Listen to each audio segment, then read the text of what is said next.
You're watching 11 Alive, where Atlanta speaks. 11 Alive Morning News starts now. Good morning, I'm Cheryl Preheim. Aisha has the morning off. It is Wednesday, January 19th. We have more school closings and delays because of winter weather. They're going to be scrolling at the bottom of your screen. Here's a look at today's top stories. Developing right now, Atlanta City Council approves a measure to help crack down on crime in Buckhead. We're taking a closer look at the goal of this Buckhead Safety Task Force and the impact it will have. Plus, new this morning, Omicron continues to cause new COVID cases around the country. But does this mean the variant will shift us from pandemic to endemic? We get answers from experts. And happening today, the case of former Atlanta attorney convicted of his wife's murder goes before the Georgia Supreme Court. What Tex McIver's attorneys are now arguing as they fight for an appeal. So we've got a busy morning ahead for you, and the chance for some snow still in the forecast. Good morning, Chesley. I guess if we're going to live in the moment, though, we have a beautiful day ahead. We do have a beautiful day ahead, and we got some new model information that's showing us that maybe less of an impact as we head into the weekend. It appears that there's some rain coming down on the radar here, but I haven't seen any reports of it actually reaching the ground. So I'm going to say with confidence that I think this is evaporating before it gets down to us. As it moves through, there may be a dot or two on your windshield. Other than that, clouds is what we're looking at for at least this morning and through the afternoon. Partly cloudy skies will be the call for today. Temperatures are in the 30s, of course, a little bit, well, not as cold, I should say, as we were just yesterday. Yesterday, we had a lot of 20s out there. We only have one 20-degree reading up here in Clayton at 28. Everywhere else, we're in the 30s starting off this morning. Going to give it a 9 out of a possible 11. Look at this, 57 degrees for your afternoon high temperature with partly sunny skies. Going to feel pretty nice out there.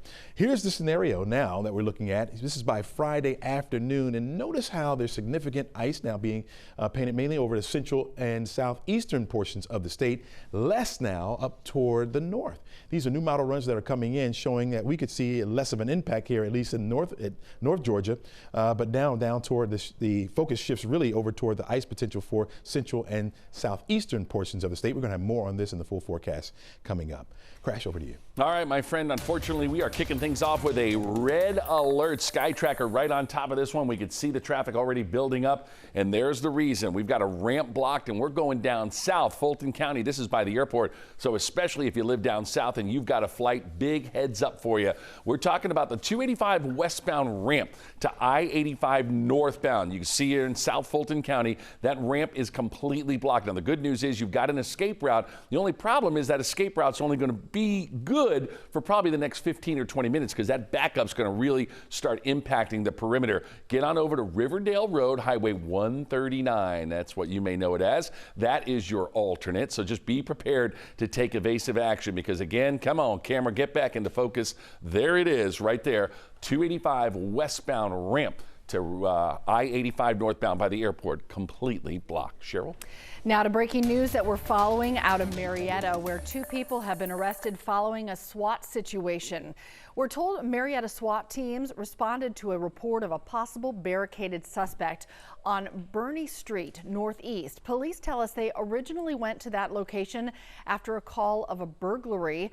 Neighbors telling police they saw somebody go inside a home through a window. So far, police have taken out 2 suspects. We do have a crew on the scene. They're talking to investigators right now, and we'll have more information from them as soon as we get it. You can stay connected with our breaking news even when we're not on the air. Download our 11 Alive News app or visit 11alive.com for all of the latest developments. Right now, you can order your free at-home COVID tests online. The White House officially launches its federal website this morning, but it opened yesterday at a limited capacity for a test phase. So the tests are going to ship to your home within 7 to 12 days. The website is covidtest.gov. Coming up in our next half hour, we're putting that website to the test to see how it works and what you need to know if you run into any issues. New this morning, could the Omicron variant get us out of this pandemic? That's what a lot of people are hoping for based on how fast it spreads and because this strain isn't as severe, especially for those who are vaccinated. Still, health experts say don't hold your breath. Here's Britt Conway. It's been nearly 2 years. COVID-19 can be characterized as a pandemic. Meaning it spread over several countries or continents, usually affecting a large number of people. It was March 11th, 2020. Since then, restrictions have become our new normal, trying to keep the virus from spreading. So what would it take to get us from pandemic to endemic? Something that's at a level usually present in a community. More like the flu. There's hope the virus itself could do that, specifically the Omicron variant. Because it's a highly transmissible, but apparently not as pathogenic, for example, as Delta. But health experts say it's not likely. That would only be the case if we don't get another variant. There's a good likelihood we're going to see another serious COVID wave of a new variant, TBD, to be determined. But it seems to me that the answer here is obvious for how to get out of this, to get it to an endemic stage. We can only vaccinate our way out of this pandemic. A slow work in progress. The latest data from the CDC shows 67% of people 5 years old and up are fully vaccinated. Just under 80% have gotten at least one dose. Until we get the 80 million or so people who continue to not get a vaccine, we're going to be in trouble. There is another change for parents to navigate. The Georgia Department of Public Health has some new COVID guidelines now for daycares. DPH says the goal is to create a safer learning environment for child care facilities that will slow the spread of COVID. So when it comes to cleaning and disinfecting, daycares must now have a designated bin for separating toys that kids may put in their mouths. Also, bedding must be separated and individually labeled. This includes sheets, pillows, and sleeping bags. Next, staff and children must stay home if they have a test positive result or if they have any symptoms. This also includes anyone who may have had close contact with a person who has COVID. And when it comes to vaccines, DPH strongly recommends dosing kids 5 and older. We've got a full list of all these updated requirements for you on 11alive.com. All new for you this morning, a Midtown High School student is facing charges after being caught on campus with a weapon. Atlanta Public Schools says the student showed up to class late on Tuesday smelling like marijuana. Security searched the child, found the weapon. They're not saying what type of weapon it is. Police took the student off campus and say no other kids or staff were in danger. Now to a developing story that we're following this morning. There will be a new safety task force in Buckhead. Atlanta City Council just approved it. The task force will work to increase safety and security in Buckhead neighborhoods after a rise in crime. There will be 18 members from the community in this group. They're going to partner with Buckhead businesses and neighborhood associations and also with law enforcement. Time right now is 5:07 on a Wednesday morning. Let's get you caught up on some other stories we're following across the metro for you, starting with life sentence appeal for an Atlanta lawyer convicted of killing his wife. Attorneys for Tex McIver are now making their case to the Georgia Supreme Court. He was convicted in 2018 for shooting and killing his wife, Diane.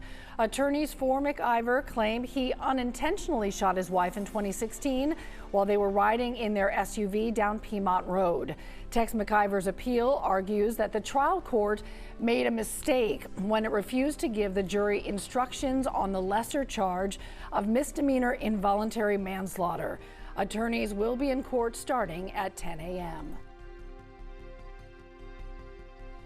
Disturbing news out of Jackson County this morning. A man is facing charges after police say 2 children were the victims of child molestation at the preschool. Jefferson police say the suspect was arrested after their investigation at Bright Beginnings. Police say at this point there are 2 known victims in the case. Bright Beginnings released a statement apologizing and saying it talked with all the parents involved. We have the full statement online at 11alive.com. Race is heating up in the Republican Party. Governor Brian Kemp now filing an ethics complaint against one of his top challengers, David Perdue. The complaint alleges David Perdue's campaign improperly coordinated with an independent political campaign committee, violating state campaign financing laws. The committee in question is Georgia Values Fund. Its website shows a picture of the former senator with a note saying, quote, "Your contribution will benefit David Perdue for governor." The complaint comes after Perdue's camp filed a lawsuit over a new campaign finance law in Georgia, which critics say gives an advantage to incumbents like Kemp. Good morning, Chesley. I got a little frog out of my throat. My goodness. Well, you got to do it. Yeah, got to clear it. What's going on with me today? It's like allergies in winter, only in Georgia, right? It happens. It happens. We all understand. We all understand. You feeling better? I am. Thank you. Very good. All right. We're looking at temperatures starting off in the 30s. We have fair skies out there right now. We'll see the clouds increase as we head to the late afternoon. 57 degrees will be our afternoon high, so it will be a mild afternoon for us today. Rain coming.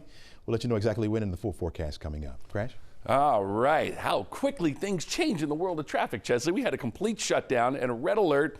Look at that. It's gone. We went down to South Fulton County. That's where the wreck was, on the 285 westbound ramp to I-85 northbound. We saw a lot of brake lights, a lot of flashing lights. Pretty dark out there now, but for your ride on the south side coming to the airport, you're back in business. Everything open, 285 westbound at I-85. Cheryl? Coming up, COVID-19 variants have thrown a curve in the fight against the virus, and although they can be detected in tests, this new highly transmissible Omicron variant may not be passing with flying colors. All new at 6:15, our Y Guy explains. Plus, new details on a shooting in Midtown that shut down the area for hours. What investigators are now saying about the shootout that ended with at least one man injured. It's 5:13 on a Wednesday. This morning, Atlanta police are begging and pleading with the community to speak up if they suspect any suspicious activity. This message is coming after a shootout at a Midtown apartment complex. We cannot have people knowing about this stuff, turning a blind eye to it, and expecting that we're somehow going to know about it and come out here and do something about it. Investigators say it appears one man agreed to meet two others inside the Biltmore apartment complex on West Peachtree Street. There was some kind of fight which led to shots being fired. And when police got there, they found one man shot a number of times. Two others ran off. Officers believe those two men later arrived at the hospital after also being shot. New this morning, a federal trial gets underway tomorrow for three former Minneapolis police officers accused of violating George Floyd's civil rights. Legal experts say they expect a quicker trial for Tao Teo J, Alexander King, and Thomas Lane. Convicted cop Derek Chauvin has already pleaded guilty to his federal charges. He will not be in court. Former Assistant U.S. Attorney Doug Kelly says the judge holds a lot of power, and if he instructs the jury that the officers had a duty to intervene, then they may have trouble getting an acquittal. Also new this morning, the fashion world is mourning the loss of one of its own. Andre Leon Talley, the icon and former Vogue magazine creative director, passed away on Tuesday. He was the first black person to hold his role at Vogue. Right now, it's unclear what led to his death. He was 73. Chesley? Latest model information shows there could be less of an impact winter-wise as we head toward the weekend. I'm going to break it down for you in the full forecast straight ahead. Don't go anywhere. All right, let's get into it. Talking about the potential for winter weather coming our way as we head into the weekend. First, we'll get some rain. That'll come in by tomorrow. And what appears to be rain on the radar right now, I don't see anything reaching the ground. I haven't seen any reports. That doesn't say it's not, but likely evaporating before it reaches the ground. Just kind of dry over us. We still have high pressure in the vicinity, even though it's off to our east. It's giving us a little southerly flow. Winds are light this morning, but boosting those temperatures up a little bit. Less 20s, as you can see on the map this morning. We got one up here toward Clayton here at 27 degrees. So not as cold of a start, but here's your what to wear forecast. I'm still going to say a light coat today. By the time you get to the afternoon, you may want to unzip it or unbutton it. 57 degrees will be our afternoon high temperature. Partly sunny skies is going to be a call for today. You can see the clouds in place. So again, partly sunny will be our call. I think clouds will increase as we head into the evening thanks to a front. You can't see it on the map right now, but we will make its way further down to the south, which will bring a better chance of the rain, especially through the overnight going into Thursday morning. Here's how it times out. Forecast track model. You can see where we have partly sunny skies through the day today.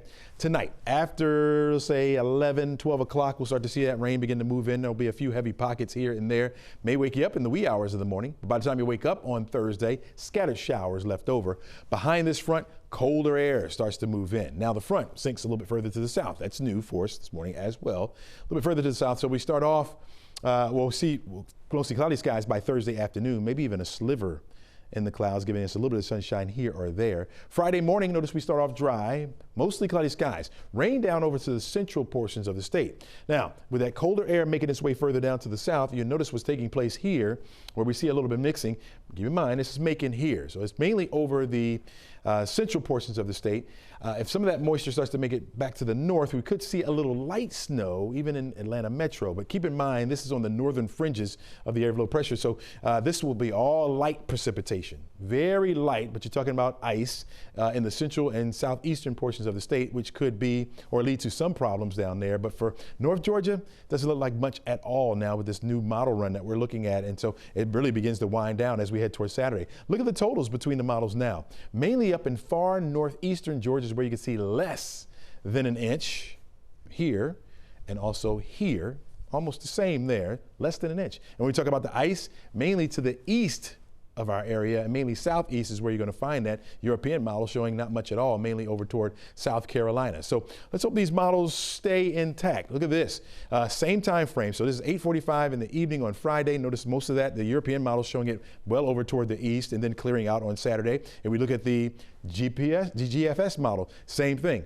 Keeps the ice mainly over toward our east, and it's out of the way by Saturday. So let's hope these model runs stay the same. That means less impacts for us.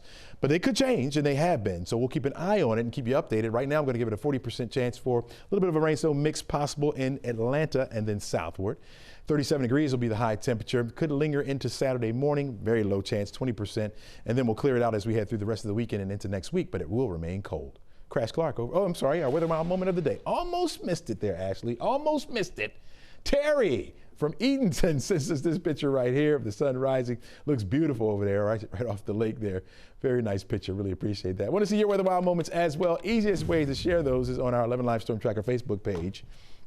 You can share your videos and your photos, and we'll take them off the website there and put them right on the show. You know, I had to blame our producer there. She's supposed to remind me of those things, and she's been slipping. Yeah, it's always there.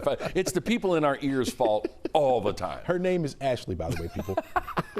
Ooh, called her out too. All right, folks, we had a temporary red alert. They had to hold all lanes temporarily to move this abandoned vehicle out of the way on I-20 eastbound just before Fulton Industrial Boulevard. And that's a sticky little spot anyway, so we did build up a couple of brake lights, but don't panic if you're coming in past Six Flags. I think you're going to recover quickly. All right, let's stay on the west side and the south side. Of course, that ramp's back open, 285 westbound to I-85. If you're coming down the west wall to the airport, you're in pretty darn good shape, especially when you're averaging 71 miles an hour. Once you get to the airport, even better news. Look at that. All your security checkpoints, either 0 or 15 minutes. That's not bad. And a live look shows 85, the airport off to the right near Camp Creek Parkway. Cheryl? We all love Ashley. Coming up, it's going to be a little more expensive to pick up your favorite breakfast juice at the store soon, while you're going to have to bring some extra money to grab a little OJ. 524 in other news this morning, AAA helping to make Georgia roads safer by donating over $50,000 in traffic safety grants across the state. According to GDOT, for the second year in a row, Georgia has seen an increase in roadway fatalities. The grant money went towards programs to educate teens and experienced drivers on traffic safety programs to help reduce the fatality rate. In addition, equipment was purchased across the state to better monitor unsafe driving, like speed detection and drugged or drunk drivers. All right, get ready to squeeze out some extra cash for another item on your grocery list: orange juice. Yeah, unfortunately, citrus disease and weather conditions not good for farming. Well, they've hurt the orange crop over the past few years. OJ sales also surged during the pandemic, and now prices are going up. The USDA expects Florida to produce nearly 45 million boxes of oranges in 2022. That would be the smallest harvest the state has produced in nearly 80 years. Cheryl? We are following breaking news in Marietta. Police have arrested at least 2 people following a SWAT situation. Our crew is still on the scene gathering the latest details. We'll have an update for you after the break. Plus, the White House's free COVID test website is officially live. This morning, we're walking you through how it all works. Well, we're looking at 57 degrees for the afternoon high temperature for today, 48 by tomorrow with some rain pushing in our day. In fact, that 48 will be a early high. Temperatures will be falling through the day, and it could be a mix around here as we head into Friday. Oh, I'm going to throw another alert at you. This time we're going out to my friends in Conyers. A look shows I-20 westbound near Sigmund Road. Several right lanes are blocked. Already seen some big jams. Old Covington Highway is going to be your best friend. We'll be right back.